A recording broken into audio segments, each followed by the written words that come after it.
Yo, hii ni 101 recap. Mimi naitwa Ching the baddest, ndimo mtumbadi babalao. Of course leo bana kwenye 101 tuko na msanii maarufu sana kutoka hapa Tanzania, msanii wa maigizo anamuita Kobisi Kikala. Of course vitu ni vingi sana lakini muda ni mchache. Of course mambo ni mengi sana kwa Kobisi Kikala. Kobisi Kikala ametambulika kwenye filamu sana kubwa ya Kombolela na sasa hivi inafanya vizuri na inafanya poa sana, na hapo ndipo alipojizolea umaarufu. Watu wengi sana wakawa wanamjua Kobisi, lakini tukumbuke pia Kobisi ni msanii mkongwe kabisa wa filamu au wa sanaa kutoka hapa nchini Tanzania. Nadhani filamu ya Kombolela ndio imekuwa filamu kubwa kabisa, filamu tishio au series ambayo ime take over kwenye digital platform zote, Instagram na hata kwenye vituo vya TV na television, inakuwa ni hivyo. So bana, jana tulipata story kuhusiana na Kobisi na nini, tukasema kuna chochote tunaweza tukapata bana. Kobisi bana kufanya interview imekuwa ni mbinde, yani ni shida, yani ni balaa, imekuwa ni tabu, yani mpaka aamue kufanya interview na media yoyote basi inakuwa ni kipengele kikubwa sana mpaka kumpata jinsi gani hata kuzungumza. Ni noma sana. Tunamfahamu kama Kobisi Kikala ni mwigizaji maarufu mashuhuri hapa nchini Tanzania, lakini pia amejipatia umaarufu kupitia filamu ya Kombolela ambayo sasa hivi ipo nchini kote Tanzania na inafahamika. Yani ukizungumzia Kombolela mitaani Uswahilini imeitika kabisa, wanajua kwamba Kobisi Kikala. Lakini pia kuna waigizaji wengi sana mule kwenye filamu ya Kombolela au vipi bana, au series ya Kombolela. Kuna Abilai, lakini pia kuna Hamadi Kikala, lakini kuna Siwa, kuna Aisha Msumi na wengine wengi akiwemo mwenyewe Kobisi Kikala pamoja na mzee Kikala. Bana, shida kubwa ambayo sisi ambao tulikuwa tunataka tuione au tulikuwa tunataka tuifuatilie bana, shida kubwa ilikuwa kwa Kobisi kuzungumza chochote kwenye interview. Tukumbuke kwamba Kobisi Kikala pia ni manager director, lakini pia ukimzungumzia manager ni content creator, ni mtu ambaye kama yupo kwenye comedy fulani hivi na nini au vipi, lakini pia huyu jamaa ni mcheshi kinomanoma. Lakini jina lake maarufu sana, wanamuita Jobless wa taifa kutokana na matukio yake anayoyacheza, na unajua mwana filamu anapofanya kitu cha sanaa huwa kinaonekana zaidi. So huyu unaweza ukafanya naye interview kawaida tu akawa analeta maigizo. Yani unaweza ukauleta wewe uko serious unataka kufanya naye kitu, yeye akawa analeta maigizo. Bana, ni moja kati ya legend kwenye filamu, ni moja kati ya msanii mkubwa na kwa sasa hivi kajizolea umaarufu mkubwa sana hapa kwetu Tanzania na nje ya Tanzania.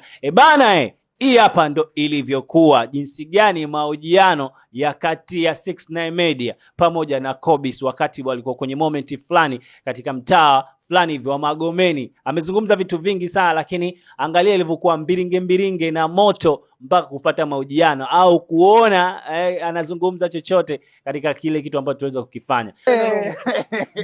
Huyu Faza lazima tumwambie ukweli. Salute Faza bwana, na respect sana. Lakini Faza kuna ile moja ile Bongo Movie na Bongo Movie pamoja na wasanii wa muziki.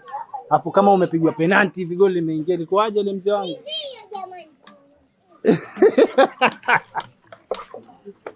Hiyo inatosha hiyo. Yaani hiyo. Sasa Faza ile wewe unaizungumziaje kiukweli kwamba? Hiyo kinyama. Ilikuwaje?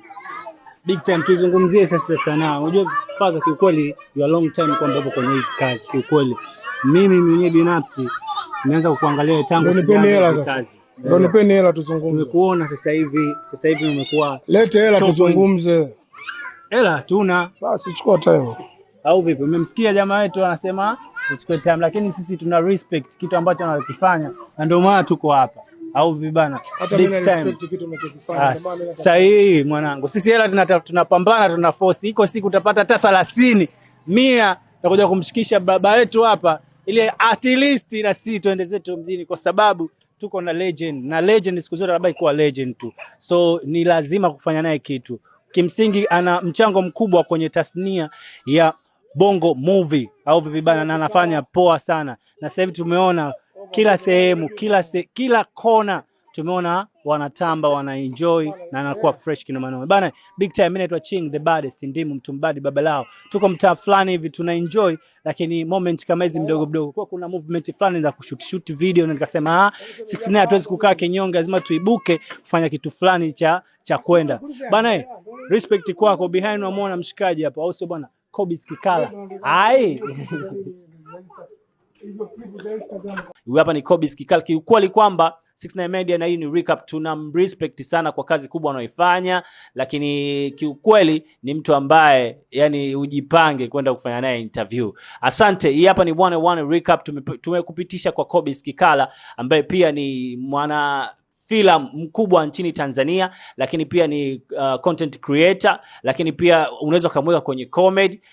Yani ni msanii ambaye mkongwe kupitia, amefanya vitu vingi sana, lakini filamu ambayo imempa umaarufu au series ambayo imempa umaarufu kwetu Tanzania na mpaka watoto mitaa imeitika kila sehemu, Kobisi Kikala na nini kupitia filamu ambayo sasa hivi ni maarufu na inafanya vizuri sana sana nchini Tanzania, hata na nje ya nchi ya Tanzania. Of course imekuwa ni hivyo. Mimi naitwa Ching the baddest, ndimo mtumbadi baba lao, baba la watoto. Of course kwenye Instagram 69 Media inakuwa ni ubabani au vipi, tufollow pale inakuwa ni unyama, lakini pia unaweza ukatufollow kwenye account ya YouTube. Of course tuko pale official YouTube, ukatufollow pale ukatuangalia, lakini pia ukasubscribe, lakini ukabonyeza alama ya kengele ili kupata notification zaidi. Mimi naitwa Ching the baddest, asante kwa kunitazama, asante kwa kuwa na mimi. Bana, tumemzungumzia Kobisi Kikala kwenye 101 hivyo yani.